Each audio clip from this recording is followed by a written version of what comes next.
Chers amis de la SFD, ne manquez pas Strasbourg 2021. Fort de notre expérience de Bruxelles et avec un peu plus de temps pour le préparer, c'est en effet à la totalité du congrès initialement prévu à laquelle vous allez pouvoir assister.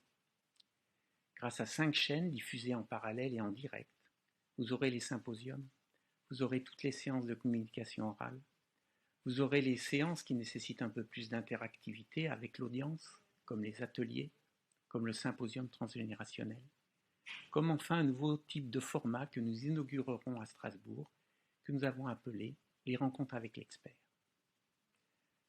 Bruxelles était placée sous le signe de l'activité physique, Strasbourg sera placé sous le signe de l'insuline, car 2021 c'est le centenaire de sa découverte.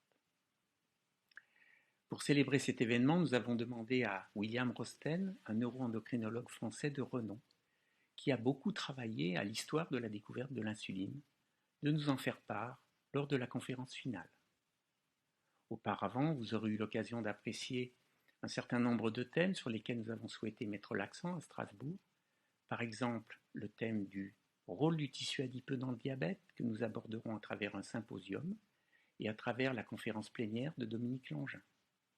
Par exemple également le thème du genre et du diabète, encore insuffisamment étudié à l'heure actuelle.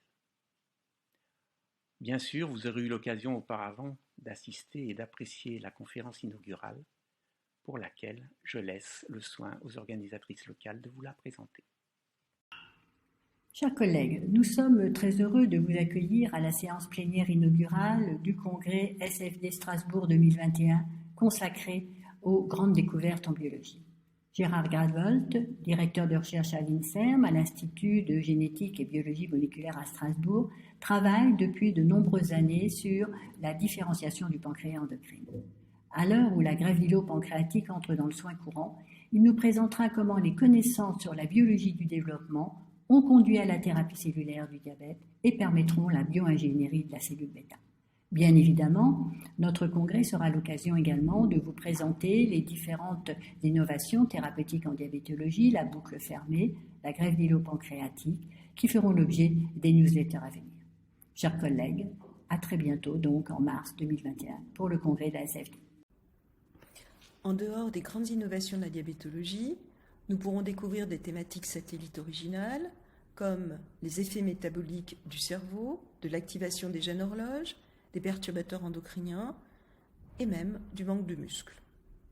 Enfin et surtout, nous aurons l'honneur et le plaisir d'écouter lors de la plénière inaugurale le professeur Jules Hoffmann, prix Nobel de physiologie, nous emmener de la mue du criquet migrateur régulé par une hormone stéroïde à la voie d'activation des interleukines chez les mammifères, notion essentielle en cette période de Covid.